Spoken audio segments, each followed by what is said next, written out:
आपने एक एक वोट दे करके सुहेल ने भारतीय समाज पार्टी को मजबूत किया। आपने रैली किया, धरना किया, प्रदर्शन किया। आपने चुनाव निशान छड़ी का बटन दबा करके सुहेल देव भारतीय समाज पार्टी की ताकत को बढ़ाने का काम किया। हमारे नेता बोला करते थे, जब हमारी सरकार आएगी, जब हमें सत्ता शासन प्राप्त होगा, ऐसी व्यवस्था का निर्माण करेंगे कि अगर हमारे गांव का कोई भी गरीब व्यक्ति गंभीर बीमारी से अगर परेशान होगा, उसके इलाज का उसके पास पैसा नहीं होगा, तो मैं कतई उसका जमीन नहीं बिकने दूंगा। ओम प्रकाश राजभर ने जनता को विश्वास दिलाया था कि आपको अपना जमीन नहीं बेचना होगा, आपको किसी बड़े आदमी से पैसा नहीं लेना होगा, आपको किसी से कर्ज नहीं लेना पड़ेगा।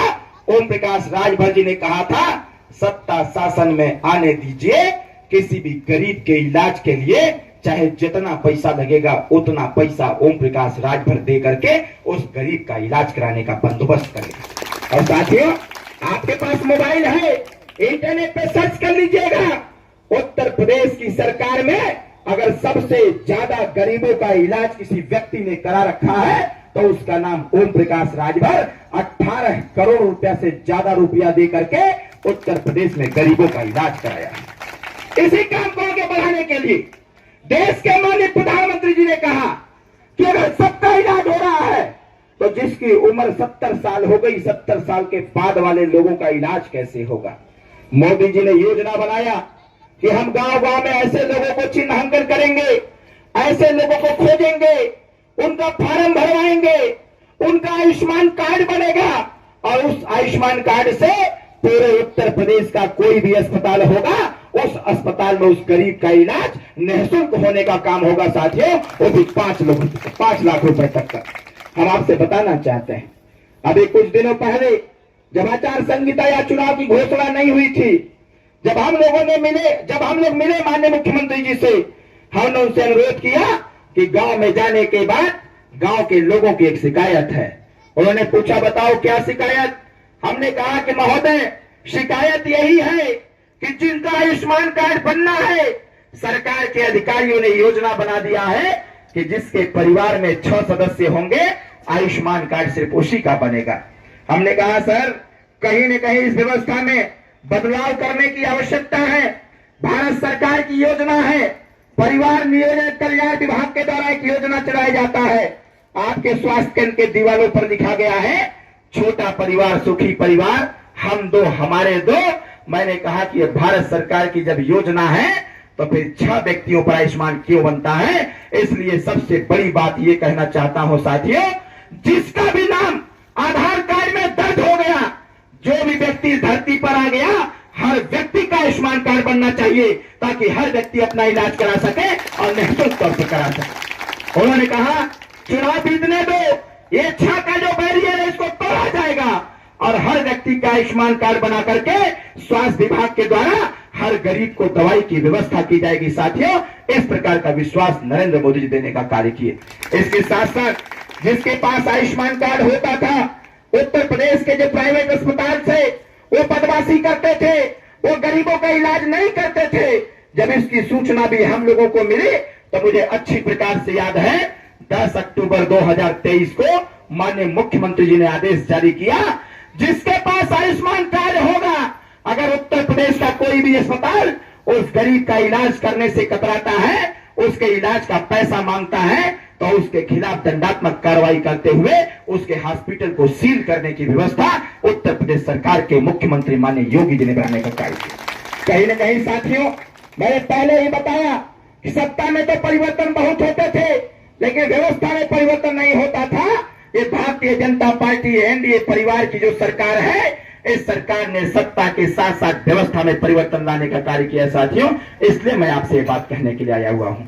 आपके बीच में छोटे छोटे बच्चे हैं, हम लोग बार बार अनुरोध कर रहे हैं आपसे, आप अपना श्रम कार्ड बनवाइए। श्रम कार्ड से आपको बहुत लाभ मिलेगा।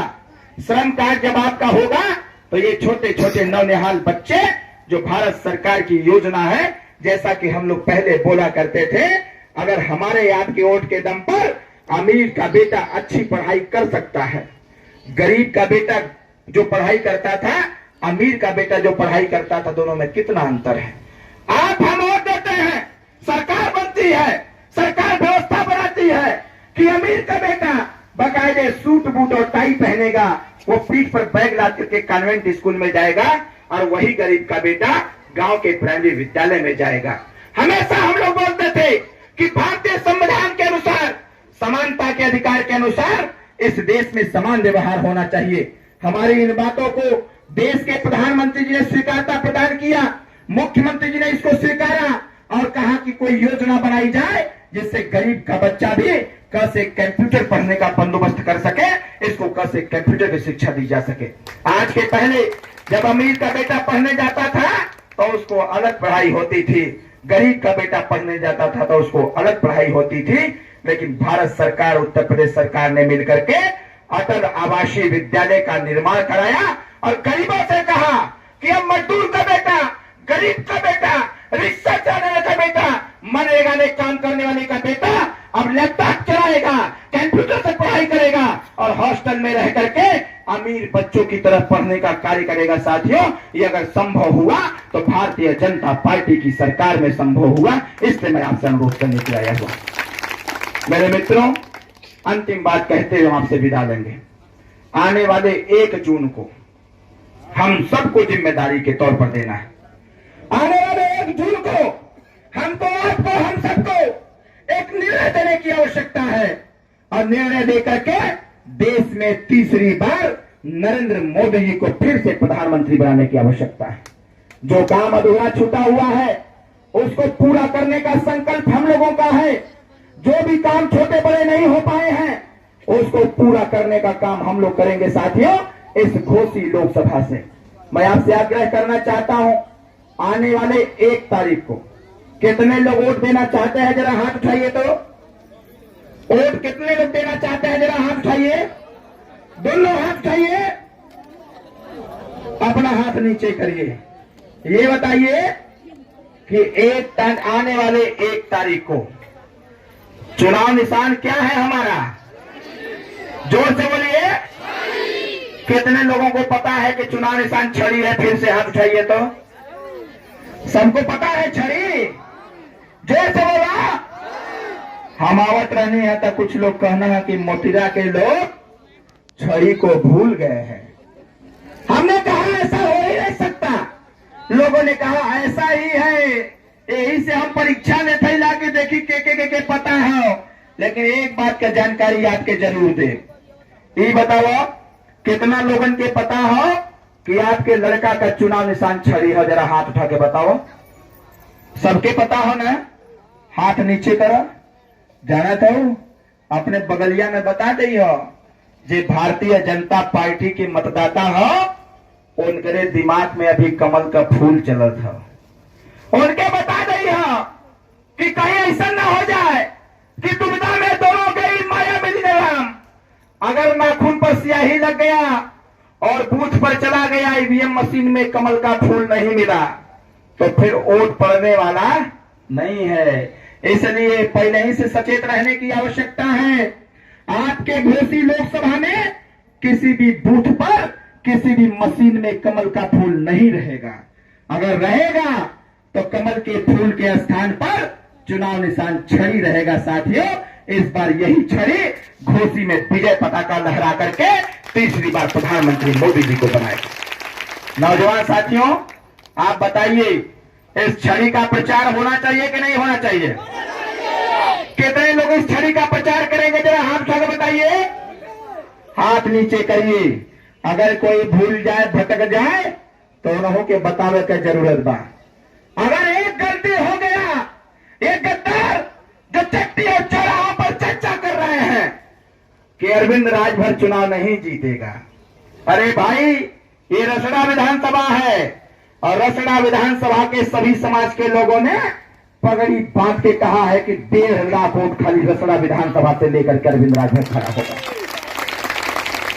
और वो इसलिए होगा, आजादी के बाद 1952 से चुनाव लगातार हो रहा है और 1952 से जो चुनाव हो रहा है, पहली बार इस घोसी लोकसभा में रसड़ा विधानसभा से कोई प्रत्याशी बना है सांसदी का। साथियों, आजादी के बाद पहली बार कोई प्रत्याशी बना है। इसलिए मैं आपसे आग्रह करना चाहता हूं, आज मऊ के लोग, घोसी के लोग, मधुबन के कि अरविंद राजभर तुम संघर्ष करो, हम तुम्हारे साथ हैं। ऐ रसड़ा के लोगों, आप बताइए, मेरी इच्छा है, ये रसड़ा मेरा घर है, बगल में मीरनगंज में कार्यालय है, 24 घंटा रहते हैं हम लोग, सारी समस्याओं का समाधान करते हैं। सारे समस्याओं का समाधान अगर हम लोग करते हैं तो मेरी एक समस्या का समाधान अब आपको करने की आवश्यकता है। आप बताइए, अगर हम लोग आपकी समस्याओं का समाधान करते हैं तो बताइए हमारी समस्या का समाधान करेंगे कि नहीं करेंगे? कितने लोग हमारी समस्या का समाधान करेंगे? जरा हाथ उठाइए। आप सब लोगों को डीएम साहब को फोन करना होगा। आप सब लोगों को डीएम साहब को फोन करना होगा और ये बताना होगा कि रसड़ा विधानसभा से हमारा प्रत्याशी है और इस बार अपना ईवीएम सही करके रखना, अपना मशीन सही करके रखना। हो सकता है बूथ दर बूथ इतना छड़ी का बटन दबा देंगे लोग कि छड़ी वाला बटन अंदर घुस जाएगा, तो वहां पर दूसरा मशीन हमेशा तैयार रखना, क्योंकि इस बार का जो मतदान होगा वो बम्पर मतदान होगा और ऐसा मतदान होगा कि ऐसा मतदान आने वाले समयों में कभी नहीं हो पाएगा साथियों। इसलिए मैं आपसे आग्रह करना चाहता हूं, आने वाले 1 तारीख को कितने लोग छड़ी का बटन दबाएंगे? जरा हाथ उठाइए तो, दोनों हाथ उठावा, जैसे टाइट उठावा। छड़ी का बटन कितने लोग दबाएंगे? सारे लोग चुनाव निशान छड़ी का बटन दबाएंगे। तो एक बात कहते हुए हमारी आवाज, अब अपनी आवाज को बंद करेंगे, हम अपनी बात भी समाप्त करेंगे। ये बताओ, हमारा चुनाव निशान कहाँ है? इतना धीरे से बोलबा तो कैसे काम पड़ी? हमारा चुनाव निशान कहाँ बा? इधर के लोग ना बोलत हुआ, हमके लगत है थके गल हुआ, बैठले बैठले। हमारा चुनाव निशान कहाँ बा? मोदी जी का चुनाव निशान कहाँ बा? योगी जी का चुनाव निशान कहाँ बा? हाय निखिल तिवारी जी का चुनाव निशान कहाँ बा? जोर से बोलो। माता जी का चुनाव निशान, हाय बच्चा लोग का चुनाव निशान, और हमारे युवाओं का चुनाव निशान, बड़े बुजुर्गों का चुनाव निशान, सुरेंद्र सिंह का चुनाव निशान, हाय वकील राजभर जी का चुनाव निशान, गोविंद राजभर का चुनाव निशान, राजेश राजभर का चुनाव निशान। 1 तारीख के कितने वोट पड़े? छड़ी पर। इसी छड़ी पर वोट पड़ने की अपील करते हुए 1 तारीख को चुन चुन करके एक एक वोट चुनाव निशान छड़ी पर बटन दबाइए। और जब 4 तारीख को रिजल्ट आए, जब 4 तारीख को रिजल्ट आए, तो मेरी इच्छा है कि जब 4 तारीख को परिणाम आएगा तो मैं हर गरीब के चेहरे पर खुशहाली देखना चाहता हूं और हर गांव में डीजे बजना चाहिए साथियों। ऐसी व्यवस्था करने की आवश्यकता है।